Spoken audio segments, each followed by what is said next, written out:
Olá pessoal, vamos tratar aqui do artigo 184 do Código Penal. É um crime bastante interessante, né, que acho que diz respeito a todos nós que vemos essas práticas constantemente, aí, principalmente no meio acadêmico. Então diz lá o artigo 184. Violar direitos de autor e os que lhes são conexos. Violar direito de autor e os que lhes são conexos. Bom, direito de autor, se a gente lembrar lá da Constituição Federal, né, no artigo 5º lá já vem protegendo o direito à obra, o direito intelectual do autor, né, a obra intelectual, fonograma, videograma.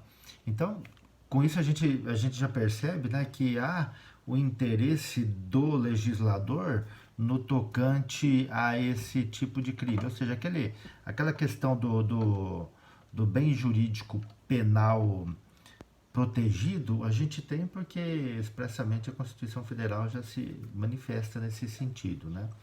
De outra forma, a gente viu também lá no quando a gente estudou o direito civil, se a gente lembrar lá da personalidade, a gente viu lá os direitos da personalidade. Dentre os direitos da personalidade, a gente tinha o direito de autor, né? A gente tinha o direito às obras como é que fala? Intelectuais, né? Todas aquelas situações, né, em que demonstram a proteção que o legislador dá a esse tipo de direito, né? É um direito abstrato, né? Se a gente lembrar lá os direitos da personalidade, a maioria deles são abstratos. A propriedade imaterial, quando ele fala imaterial, ele já está falando que é uma propriedade abstrata, né? Que nem sempre é palpável.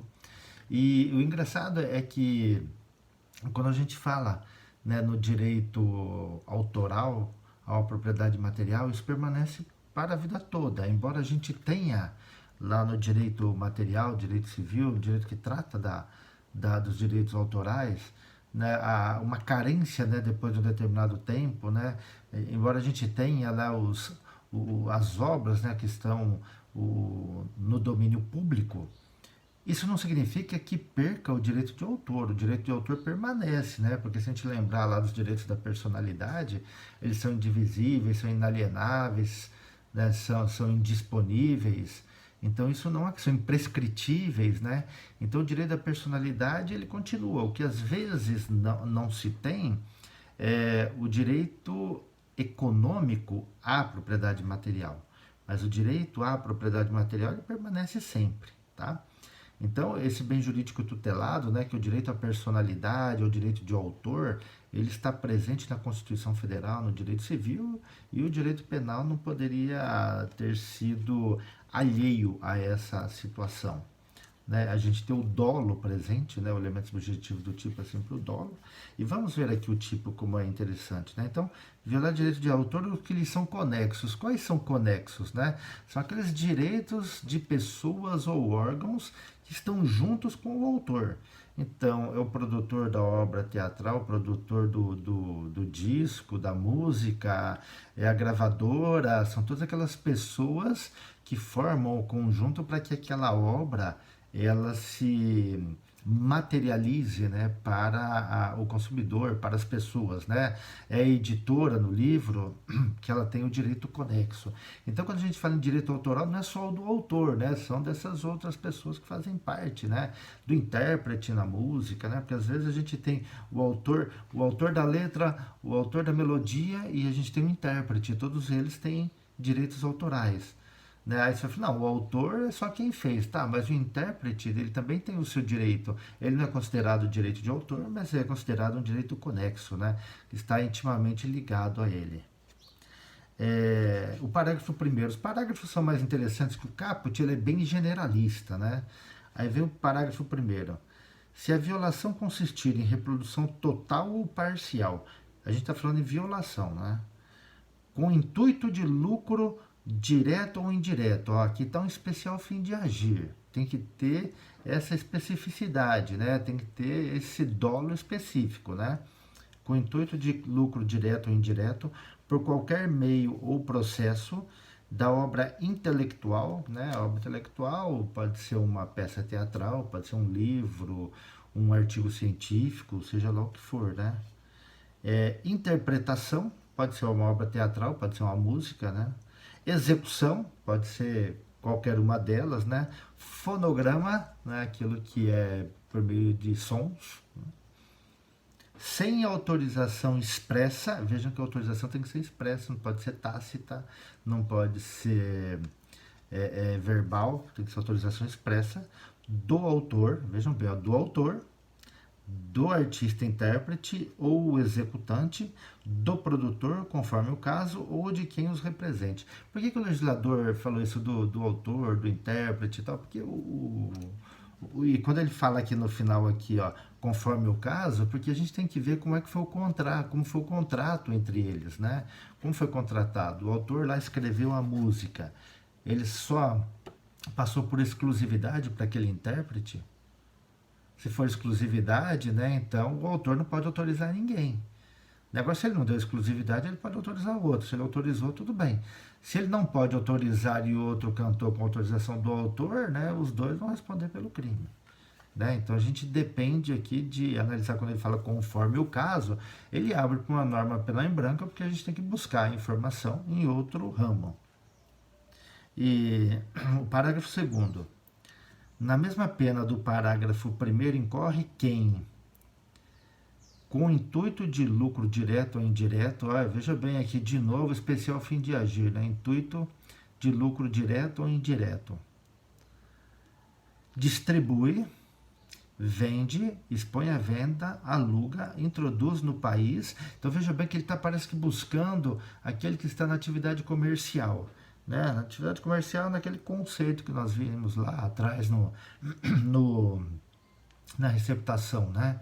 Não só aquele que efetivamente tem a sua empresa registrada na junta comercial, mas qualquer pessoa, né, que faça dessa atividade um comércio, né? Introduz no país, veja, até o importador, né? Adquire, oculta, tem em depósito original ou cópia de obra intelectual ou fonograma reproduzido com violação do direito de autor. Reproduzido com violação de direito de autor.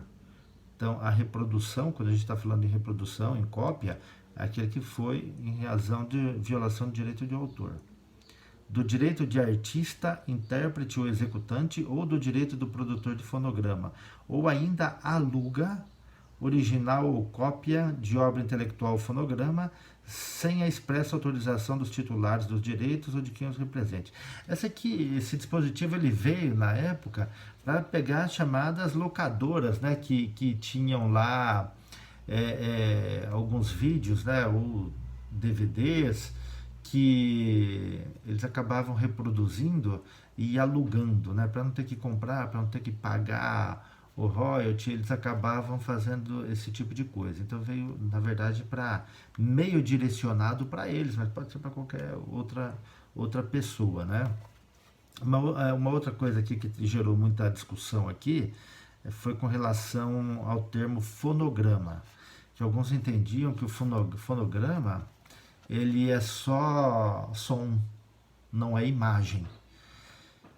Então a gente tinha, né? Bom, antigamente a gente tinha a fita cassete, né? Hoje a gente tem o pendrive, né? Que toca música, né? Então isso seria o fonograma. E aí alguns entendiam que não entravam os DVDs, né? Os DVDs não entravam nessa regra aqui, as fitas de vídeo que a gente nem lembra, mas aquelas fitas que a gente alugava na locadora lá, não é videocassete aquilo lá, né? Aquelas fitas de vídeo, de filmes, né? Elas não entravam porque elas são videogramas e não fonogramas. Mas o entendimento depois acabou se sedimentando no sentido que o fonograma inclui também o videograma porque tem som da mesma forma, né? Então não teria sentido em se atentar nesse aspecto, né? O parágrafo 3º. Se a violação consistir no oferecimento ao público, presta atenção nisso aqui, se a violação consistir no oferecimento ao público mediante cabo, fibra ótica, satélite, ondas ou qualquer outro sistema que permita ao usuário realizar a seleção da obra ou produção para recebê-la em um tempo e lugar previamente determinados por quem formula a demanda, com o intuito de lucro, direto ou indireto, sem autorização expressa, conforme o caso do autor, do artista, intérprete ou executante, do produtor do fonograma ou de quem os represente. Aqui, qual é a dúvida que a gente vem aqui? A Skynet entra aqui. Skynet, não, como que chama? Sky Gato, né? Skynet. A Sky Gato entra aqui, se aplica aqui. Como é que a gente recebe o sinal? A gente recebe o sinal por cabo, por satélite. Não importa, né? O grande problema que a gente pode ter aqui é quando ele fala aqui, ó, no oferecimento mediante cabo, quer dizer, quem está oferecendo, ele não está tipificando o crime aqui para quem recebe o sinal, né? Ele está só tá punindo aqui quem oferece o sinal. Então ele fala, ó, cabo, fibra ótica, satélite, ondas ou qualquer outro sistema que permita ao usuário receber seleção da obra ou produção para receber em um tempo e lugar previamente determinado. É um tipo extremamente aberto, né? Mas aqui a gente poderia enquadrar aqui a Sky Gato, todas as possibilidades de se baixar programas da forma como ele fala aqui, né, produções, né, produções artísticas, né, por via de streaming também, que ele fala de qualquer outro modo, né, então ele abriu a possibilidade, aí qualquer outro modo a gente poderia ter o crime da mesma forma. É bom, mas de quem recebe pratica o crime? Né? Há quem diga que quem recebe entra no artigo 184, caput. Entra no caput. Enquanto o fornecedor entra aqui no parágrafo 3º, quem adquire enquadra no caput do 184. A gente tem aqui também uma situação bastante interessante no tocante ao crime, né? Porque se a gente parar para pensar do ponto de vista da adequação social, né, e houve uma discussão muito grande, né, se a gente podia falar aqui em adequação social, porque isso é muito comum, principalmente com venda de DVD, CDs, piratas, não sei o que. O STJ, se não me engano, na súmula 502, ele já entendeu que não se aplica o princípio da adequação social nesse caso, porque o bem jurídico tutelado é especificamente esse. Se você for aplicar o princípio da adequação social, né, com uma garantia constitucional tão grande como a gente tem lá no artigo 5º, a gente está jogando por terra a própria proteção constitucional. Por isso a gente não pode falar, né, em princípio da adequação social quando se trata de pirataria. Né? Com relação ao princípio da insignificância ou da bagatela, né, tem se admitido, né, imaginar lá, pegou o sujeito lá que fez uma cópia, está vendendo uma cópia de um DVD, não tem mais nada, né? Isso aí tem se admitido. O STJ também, algum tempo atrás, aí entendeu que nos casos de utilização de obras por clubes, associações, igrejas, em eventos beneficentes, sem intenção de lucros, né, não havia necessidade de pagar o direito do autor, né, que é aquele direito que se paga, aquele valor que se paga lá no ECAD. Você contrata uma banda numa festa para você lá, um aniversário, ele vai falar assim, ó, tem que pagar o ECAD. Quanto que é o ECAD? Tanto. O que é o ECAD? É o valor destinado ao autor, ao produtor, ao intérprete, né? E o STJ entendeu, quando se tratar de evento beneficente, né, não haveria necessidade disso, tá bom? No próximo vídeo nós vamos falar sobre os casos de exclusão da tipicidade e vamos falar também sobre a pirataria em programas de computador, que não se aplica aqui o artigo 184, a gente tem uma lei própria para ele, tá bom? Até já.